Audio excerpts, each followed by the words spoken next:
Hit 'em up.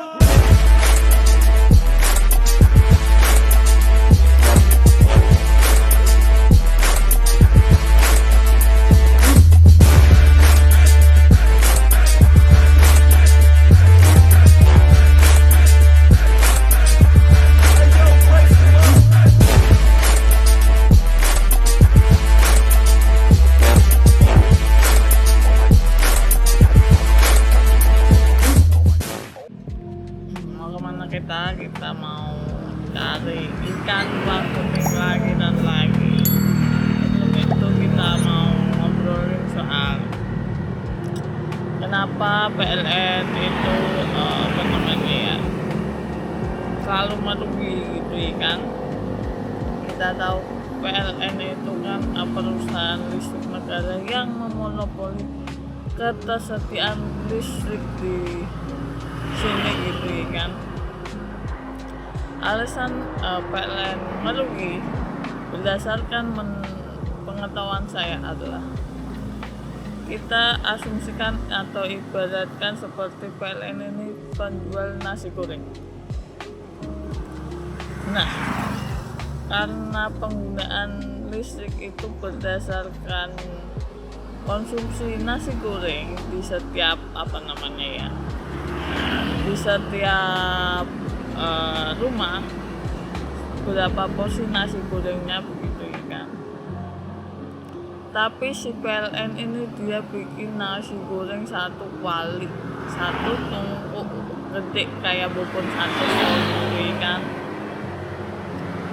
bikin besar banget gitu, sedangkan yang konsumsi sedikit, yang makan sedikit. Setiap rumah itu dikasih jatah 1300 volt, 900 kilowatt, 900 watt, 1300 watt gitu ya kan. Itu yang tidak disubsidi loh, itu sekali lagi tidak disubsidi. Jadi untuk penggunaan berdasarkan penggunaan subsidi mungkin bukan. Itu penggunaannya 900 watt, 300 watt, 1300 gitu ya per porsi gitu ikan nasi gorengnya gitu. Nah, di penggunaan nasi goreng itu kan dia dikasih satu piring setiap rumah, berarti satu rumah dikasih satu piring gitu ikan, dan kemudian dimakan cuma setengah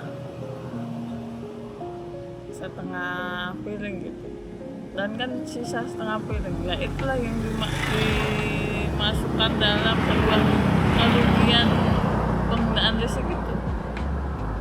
Karena penggunaan listriknya sudah dijatah satu piring, tapi yang dimakan cuma setengah piring gitu. Itu yang baru penggunaan di konsumennya gitu, belum yang di kualinya. Yang di kualinya itu sisa itu.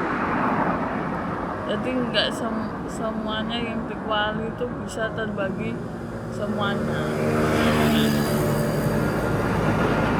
Nah, disitulah letak kerugian yang ada di PLN berdasarkan yang saya tahu. Terlebih dari itu juga gaji-gaji dari pegawai-pegawai yang tingkat tingginya. Tapi itu saya tidak mempermasalahkan kalau sistemnya itu bagus. Jadi begini, di daerah-daerah yang dekat dengan tambang batu bara itu banyak sekali dibangun tungku nasi goreng untuk disebarluaskan di sekitaran yang ada, yang dimana itu menyebabkan surplus dari penggunaan listrik. Nah, dari surplusnya penggunaan listrik tersebut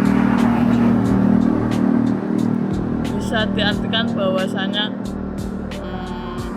untuk bisa terserap nih listrik yang sudah diproses dari tambang-tambang batu bara ini bisa diproses begitu ya kan. Kemudian untuk bisa diserap, makanya ada program namanya mobil listrik subsidi juga itu. Mobil listrik, sepeda listrik juga, kemudian kompor listrik dan sebagainya untuk bisa listrik ini terserap. Kenapa tidak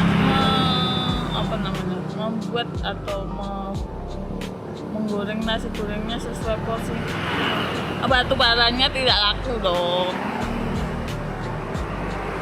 Kalau memproses sesuai kebutuhan aja nih, batu baranya yang surplus, sedangkan kita tahu batu bara pemiliknya siapa, betul. Nah, itu. Karena batu baranya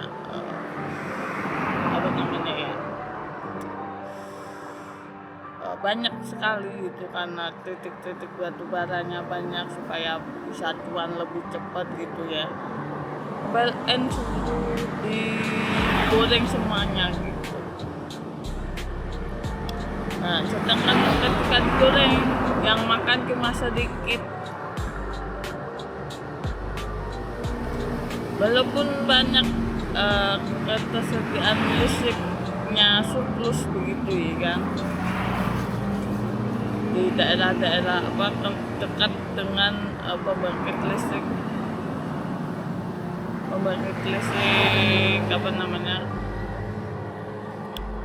batu bara. Di sisi lain ada tempat-tempat yang dimana tidak adanya akses listrik sama sekali, terutama di daerah kawasan timur Indonesia bagian timur itu dia jarang sekali belum sama sekali terkena akses kelistrikan. Kenapa begitu? Karena bayangkan saja satu buah pulau yang ditinggali 2-4 kampung begitu, untuk bisa mengalirkan sebuah listrik itu kabel listrik harus membentang lautan. Seberapa panjang itu kabel listrik? 3 pasang melewati lautan. Ya kenapa? Karena tempatnya di pulau-pulau begitu ya kan. Karena kan kita negara kepulauan, jadi untuk di kepulauan yang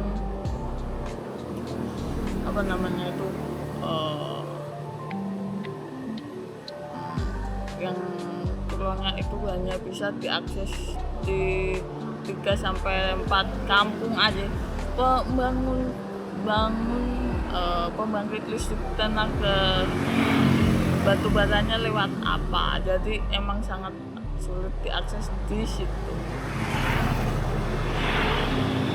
Makanya pembangkit listrik tenaga batu bara ini kurang efektif untuk di daerah-daerah yang kepulauan seperti di Indonesia ini.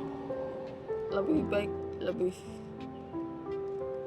itu menggunakan dengan panel surya gitu kan. Terus karena banyak surplus di